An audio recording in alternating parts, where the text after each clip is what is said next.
Welcome to Arts Insight. I'm Ernie Manous. We're on the Rice University campus in front of artist James Turrell's sky space called Twilight Epiphany.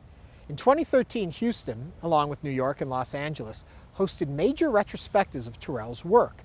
Arts Insight brought the artist and his friend, Houston gallerist Hiram Butler, together to introduce our viewers to some of Turrell's works all around town. If you think of all description of near-death experience, Saul on the road to Damascus and his epiphany, described in terms of light, samadhi, or the light-filled void, enlightenment. All these things have to do with this vocabulary of light. The light of mankind. Yes, and also in the beginning there was light. We think about light in those terms, so it does arrest us. It does stop us, just like it does the deer. And we have that strong relationship to light. We are heliotropic. People tend to think about vacations, in the light. I don't know what heliotropic means. We respond or orient to Helios, the sun.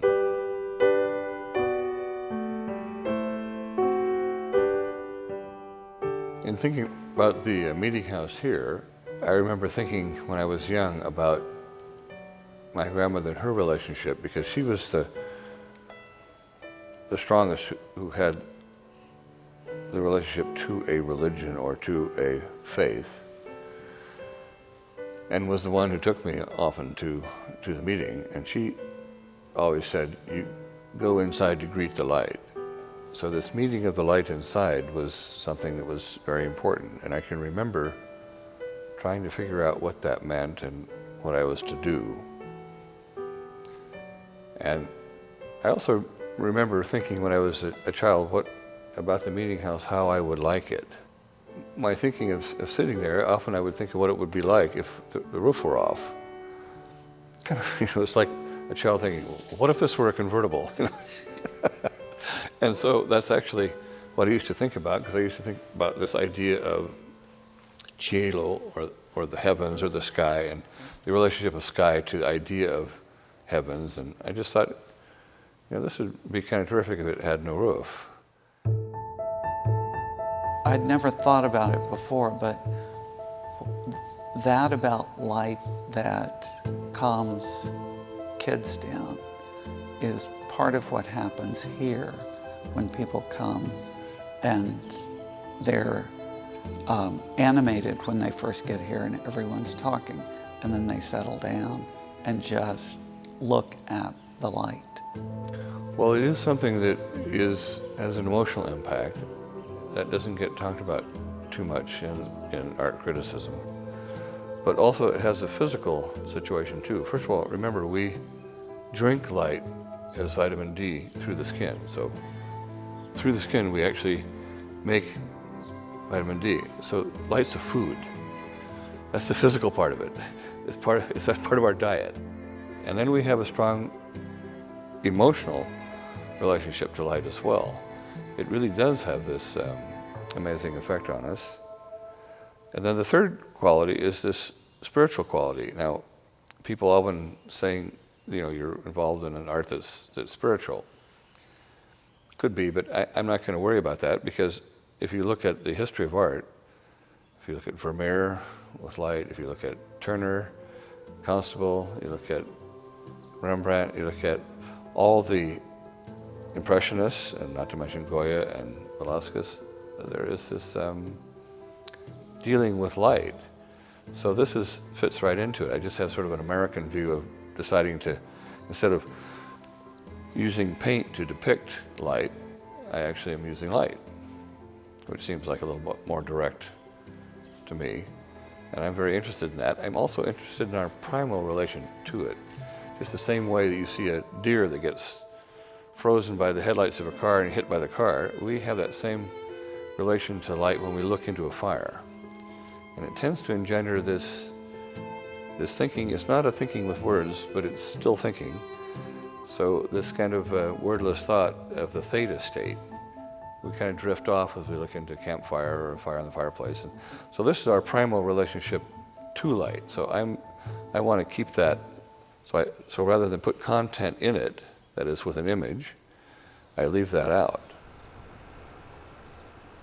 What Turrell discovered early in life is that by controlling an aperture and by mediating the difference between the interior light of an enclosed space and the external light of the sky, he can give depth and texture to the sky, which we cannot otherwise experience. And so as one sits in the Friends Meeting House and twilight falls, our perception of that sky changes dramatically. He's always trying to slow us down and, in a sense, to filter out the noise so that our mind can focus on just a few things: the texture of the sky, the changing light, a bird flying across. One becomes much more attentive to the sounds of traffic, the sounds of people walking by, birds singing or insects chirping. All of that becomes much more resonant when one is in a Turrell environment because he allowed us to focus our senses. If you think of Quaker painters, Edward Hicks did the Peaceable Kingdom. And actually he made more than 100 Peaceable Kingdoms. So he has the Lion and the Lamb, with Penn signing a treaty with the Indians. And Right. he made over 100. So I was thinking, well, Sky Spaces, I started out making those. I'd like to make 100 of those. How many have you made? 82. So about to open 83. You're going to have to work fast.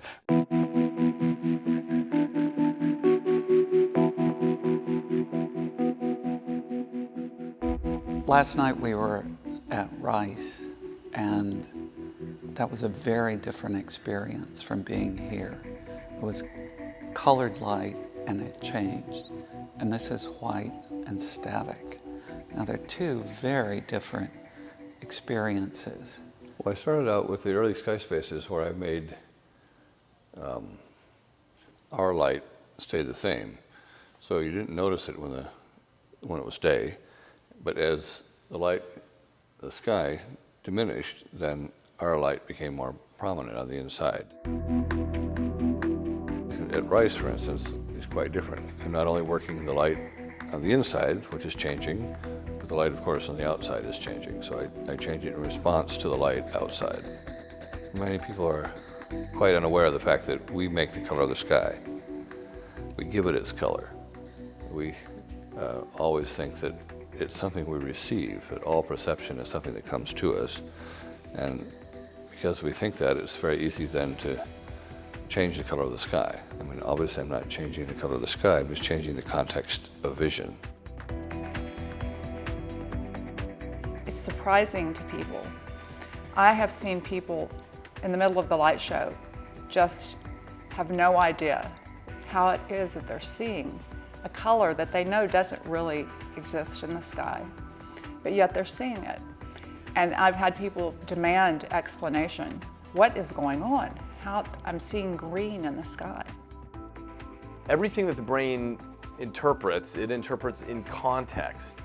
And so when we look at, for example, the size of the moon, it looks very different when it's overhead than when it's near the horizon. And that has to do with understanding it in the context of the mountains or the cityscape and so on. Same with understanding the sky and light in general. So when we are looking directly up at the sky and we're missing our normal frame of the horizon and the cityscape, but instead we're just seeing the light itself, what that causes is an out of context experience where we feel like we are now part of that atmosphere. We are tied right into that.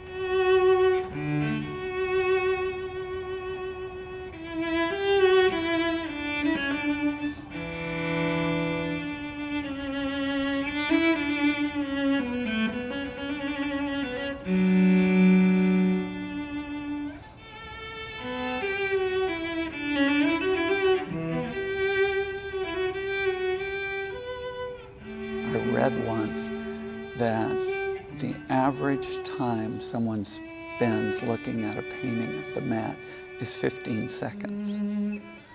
And people come here and spend over an hour looking at your work. Well, we do have a mass culture, and we do want to make things in art not just for the elite. So we have to have a way to show these things. The work I make tends to take longer to kind of grasp or feel or experience. But, you know, if it's not enough, I'll make more, make another one. So that's generally how I've approached it. Actually, this is just perfect. In other words, the height of this, you can put your head back on this, you'll notice. In fact, I could remember at one time thinking as I was making these places, you know, in Argentina and Tasmania and top of Norway and in Mexico and Yucatan, I was beginning to think that, you know, as a mid-career artist, my career is kind of going nowhere. But now, having done all these pieces in different places, I realized that if you find yourself in the middle of nowhere, you're probably somewhat near my work.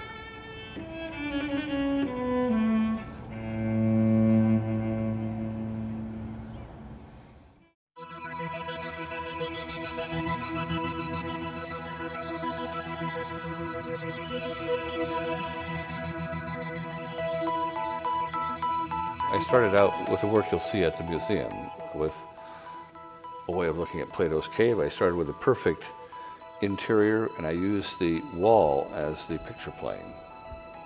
So all the ones with color are 68. So when you put light on the wall, like a clear shape, for instance, you'll find that it cannot lie on the same surface visually. It's either slightly in front of it, or it seems to even make a hole through it. So here's a very plastic medium, just putting light onto the cave wall. It's so believable to my eyes that that's a three-dimensional, solid form.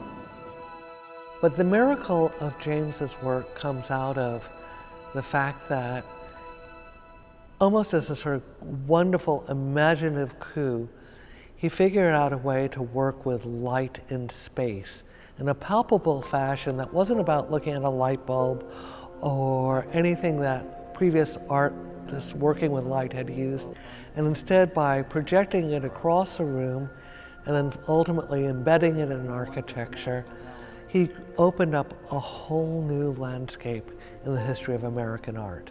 If you stay right in the center, you can go up quite close to it, actually.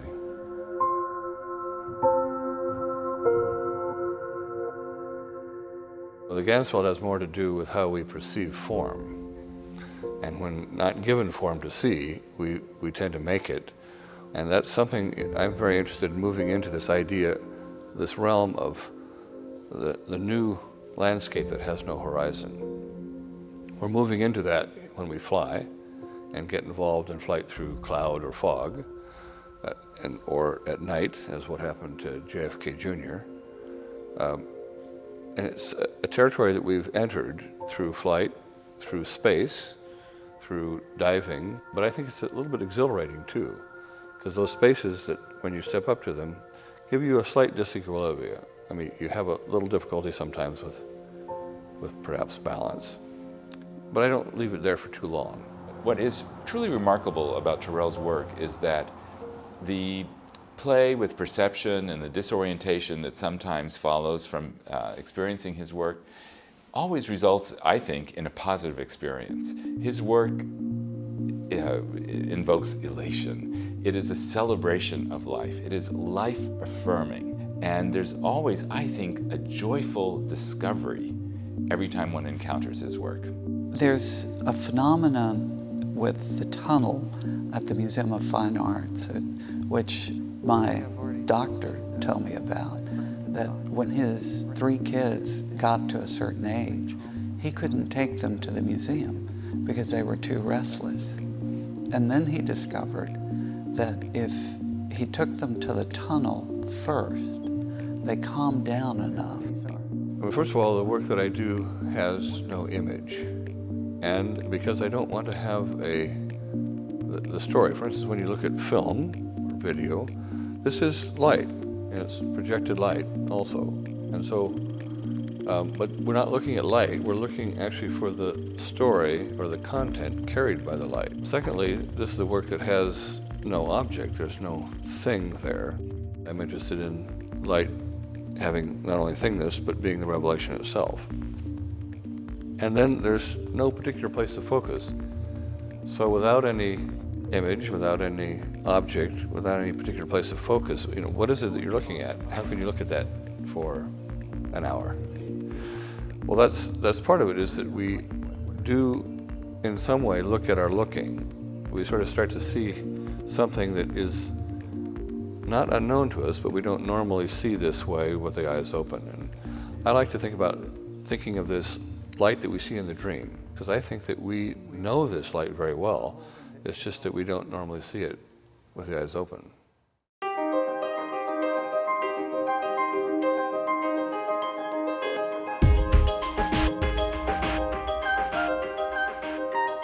We've talked about some spiritual or religious connections to the meeting house and to light. And then you've got this project in the Painted Desert. And when I think about the desert, I frequently think about Abraham walking across the desert, or Christ spending 40 days and 40 nights in the desert. Is this one of the reasons you did this work in the desert? First of all, the desert is a place where most people don't go, so the land values are much less. So when you think about Arizona... And it's one of the few places where you can find a volcano. So. Well, you can find volcanoes in all the western states. But what have you done with the volcano? I wanted to make these sky spaces, and Roden Crater is sort of more extended, this idea of making something that works with this space between sky and earth, between the physical and the immaterial, between sort of body and spirit. Christ went into the desert for temptation. Moses and Joshua wandered, and Caleb wandered 40 years through the desert, and I've been now in the desert 40 years. So,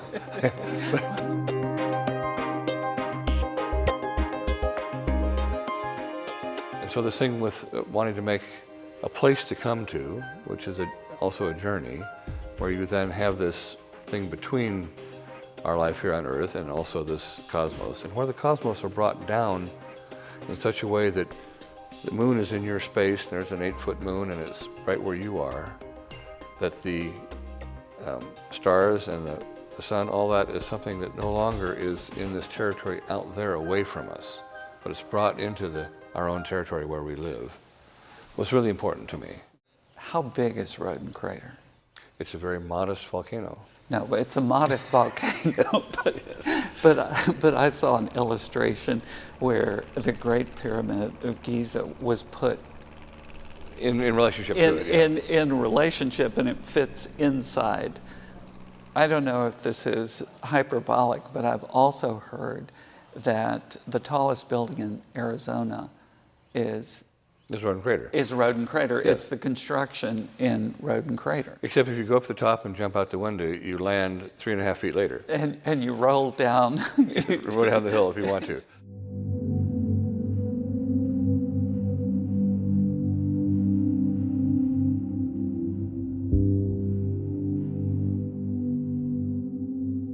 One of the most arresting perceptual experiences I've had is walking up the tunnel at the crater and stepping into the sky space. I mean, that's just extraordinary, but perhaps the most beautiful is when you showed me to stand on the rim of the crater and watch the rise of night. Of the night. And it comes from the east as the sun goes down in the west. The sun goes down, but night rises, comes up. Standing like that and watching that in the desert, where you have a long distance to the horizon, or flying, give you many of those qualities. So the flying had a lot to do with this, maybe more than Quaker meditation. But that has to do with this light inside, the light that we see with the eyes closed. So I once heard a diplomat on one of the talk shows respond to a question, what do you do when you get an abrasive letter? And she said, I respond to the letter I wish I'd gotten. What is the question you wish you had gotten or that you wish you would get about the crater? Well, the letter I wish I get would be the sponsorship to finish it. Well, that's... The question that I normally get is, when will it open? And there I say, well, you know, unfortunately, I've been a little bit like those friends of yours that never finished their thesis. Right. I am embarrassed by not being finished there yet, but it's coming along. I did finish the pyramid, so that's something that's quite remarkable, and I'm very pleased to have finished. Now there's the tunnel, which is 800 feet long. Yes, it's about 840 feet long. Okay, then we've got 2 sky spaces, and you shape the whole interior, the bowl of the crater, which was an extraordinary feat. When you see it today, you see hardly any change on the outside, because the tunnels are not visible from where they start. You have a few things visible, but not very many. It looks just like it did when we started. I think the last time I was out there, Tom showed me some plans, and I think he said there would be different chambers that would collect different colors of light. Not only colors of light, but different phenomena. Some are for sunrises, sunsets, some are for lunations, and for different phases of the moon. There are 22 spaces. We'll have 16 rooms, so 32 people could stay overnight. And there are 22 spaces, so where you decide to go depends on what you want to see. It's sort of I look at it as a pre-made ruin. Something that I'm still fascinated by is blue light from the Milky Way and red light from the furthest reaches of the solar system. Have I misunderstood something? Well, I like to work with all kinds of light, and we are gathering old light. That would be, you know, anything that's from our planetary system, which is lit by the sun or reflected off of this, or sunlight reflected off of a planet, is very recent light. I mean, that's sort of like the Beaujolais of light. That's new light, 8.5 minutes old. And then if I reject all the light of our planetary system and the sun, and all light from our galaxy, which is the Milky Way, there are places we can look into that have this, that by and large are very, very old light.